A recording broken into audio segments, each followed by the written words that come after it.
তাহলে চরম ফাপড়ে ফেলে দিল ওপেন এআই কে হলিউড অ্যাক্ট্রেস স্কারলেট জোহানসন, পাঠিয়ে দিল একদম আইনি নোটিশ।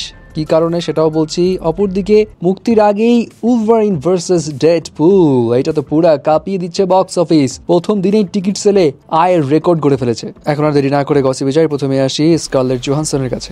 এই তো রিসেন্টলি ওপেন এআই রিলিজ করেছিল চ্যাট জিপিটি 4 এর upgraded version chat GPT 4o, যেটাকে বলা হচ্ছে এ যাবৎকালের সবচেয়ে বেশি হিউম্যান লাইক আচরণ করা চ্যাটবট। আর এই চ্যাট জিপিটি 4o এটার কিছু ডেমো ভিডিও প্রচুর পরিমাণে ভাইরাল হচ্ছিল সোশ্যাল মিডিয়াতে। সবই ঠিকঠাক ছিল, কিন্তু হঠাৎ করেই শোনা যাচ্ছে মার্ভেলের ব্ল্যাক উইডো মানে স্কারলেট জোহানসন মামলা করবেন নাকি ওপেন এআই নামে। কারণ চ্যাট জিপিটি 4o এর চ্যাটবট স্কাইয়ে যেই ভয়েসটা ইউজ করা হচ্ছে সেটা নাকি স্কারলেট জোহানসনের, এমনটা দাবি করছে স্কারলেট নিজেই।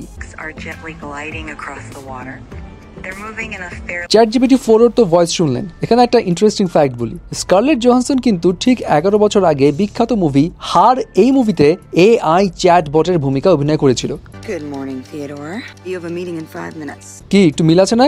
এখন স্কারলেটের দাবি তার অনুমতি না নিয়ে এই কাজটা করেছে ওপেন এআই। স্কারলেট জোহানসনের তরফ থেকে আরো জানানো হয় চ্যাট জিপিটি 4o লঞ্চ করার অল্প কিছুদিন আগে ওপেন এআই চুক্তি করতে চেয়েছিল তার সঙ্গে, অর্থাৎ স্কারলেট জোহানসনের সঙ্গে, কিন্তু অল্প সময় ডিসিশন না নিতে পেরে তিনি এই চুক্তিটা সাফ না করে দিয়েছিলেন। এবং এখন স্কারলেট জোহানসন ওপেন এআইয়ের কাছ থেকে প্রশ্নের উত্তর চায় কেন চুক্তি বাতিলের পরও তার অনুমতি না নিয়ে তার ভয়েসটাই এই চ্যাট জিপিটি 4oতে ব্যবহার করা হচ্ছে। যদিও এখনো মামলা করেননি, বাট হুঁশিয়ারি স্বরূপ তিনি জাস্ট লিগাল নোটিশ পাঠিয়েছে। এবার আসি মার্ভেলের কাছে। মার্ভেল তো ভাই অ্যাভেঞ্জার্স এন্ডগেমের পর বেশ শঙ্কার মধ্যে ছিল, কারণ বক্স অফিসে ওরকম সাকসেসফুল কিছুই দিতে পারছিল না। তবে এবার মনে হচ্ছে তাদের এই শনির দশাটা দূর করে দিবে ডেডপুল ভার্সেস উলভারিন, কারণ এই মুভি নিয়ে বাজ চরম তুঙ্গে, স্পেশালি হিউ জ্যাকম্যান যে উলভারিন হিসেবে আবার ব্যাক করছে এইটার কারণে। সো ঘটনা হলো এই মুভির হাইপটা এখন এতটাই বিশাল যে মুক্তির আগেই প্রি সেলসেই তারা রেকর্ড করেছে আয়ের। রিপোর্টস মোতাবেক জানা যায় অ্যাডভান্স টিকিট বুকিং